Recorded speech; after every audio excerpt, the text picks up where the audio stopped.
Welcome to Kathleen's Place today and every day. I thank you so much for joining me today. And remember, this is a safe place.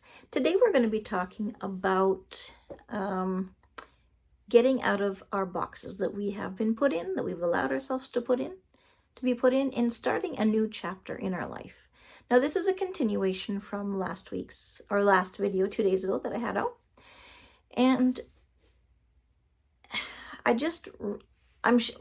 I'm sharing what I am changing to better myself in hopes to encourage you and other people to also encourage yourselves to do better, to move forward, to be a better person today than you were yesterday.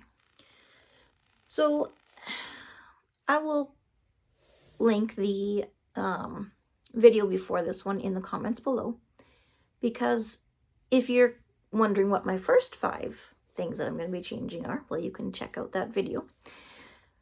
But when I talked about being put in a box, it's people wanting you to be a certain way. And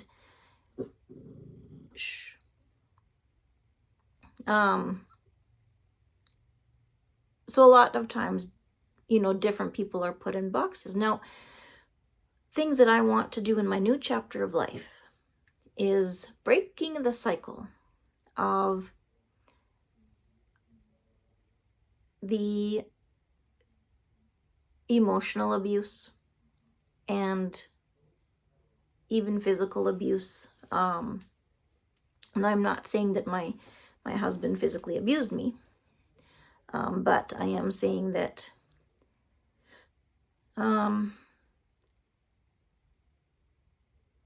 my dad would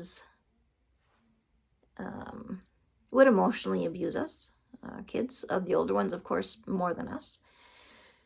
He had a lot of changing to do, and the reasons he did things were because of his traumas that he faced in his childhood. But at the same time, he should have tried to learn to do things differently, and maybe he did try.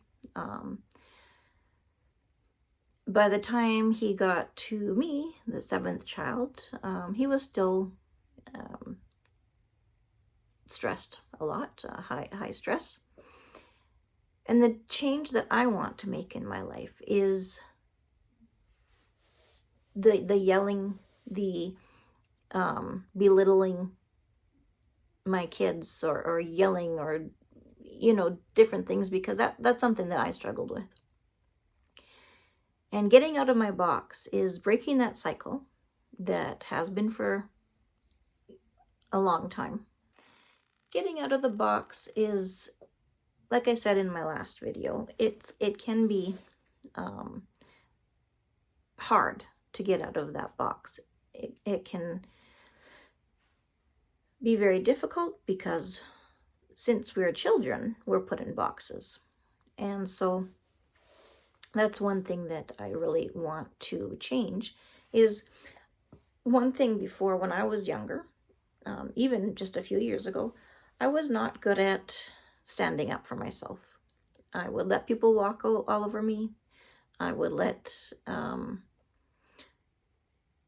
remember even when one of my best friends got mad at me because I wouldn't stand up for myself. And I'm trying to change that. I'm trying to be more confident in who I am, and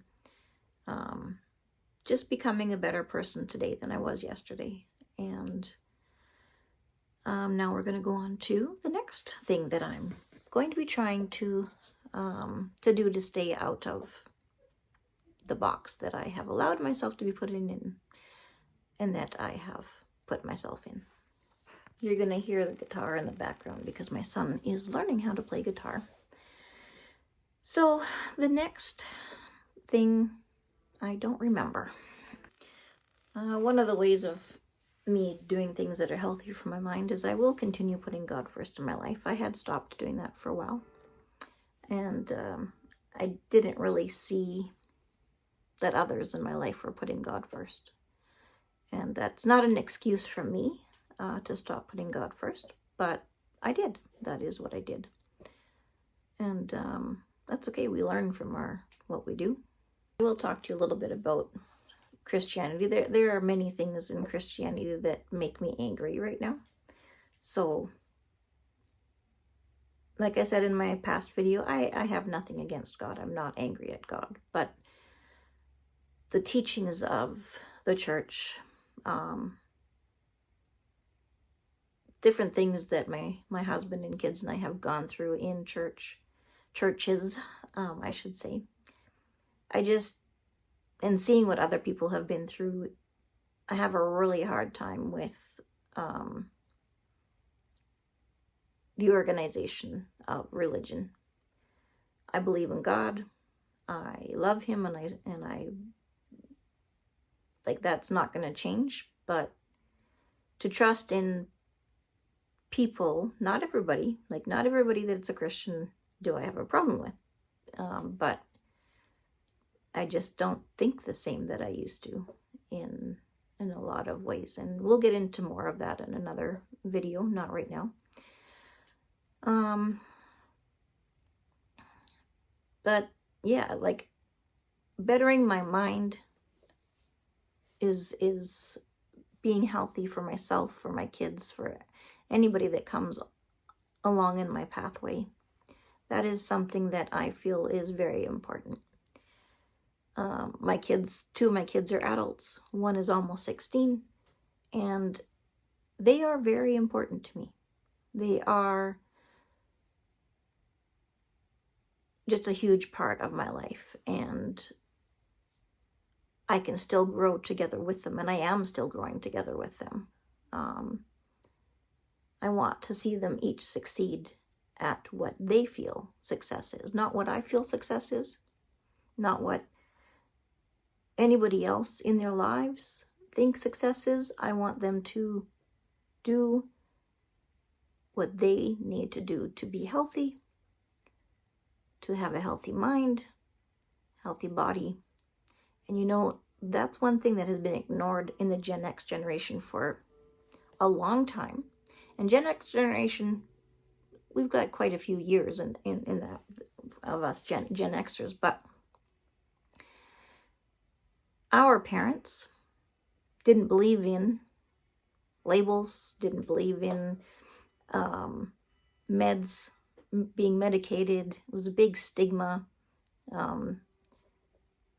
But you know, we all need to learn and better ourselves and change. And I know a lot of us are. You know, a lot of us Gen Xers are changing and understanding that there's nothing wrong with therapy. There's nothing wrong with counseling. There's nothing wrong with taking meds for depression or anxiety or ADHD or whatever you need to take meds for, being bipolar or whatever the case may be. You know, there's so many things available today to help you better yourself. And for me, helping me get out of that box that I was put in is learning from those around me, of learning how to love myself, learning how to treat myself with respect, just really learning that. Because if I learn how to love myself, right, and you learn how to love yourself, then we can love others. If I love myself properly, I can love my kids. I can learn to not accept to be treated poorly. And I can love others around me. But if I don't learn to love myself, the same goes for you. If you don't learn to love yourself, you can't love other people properly.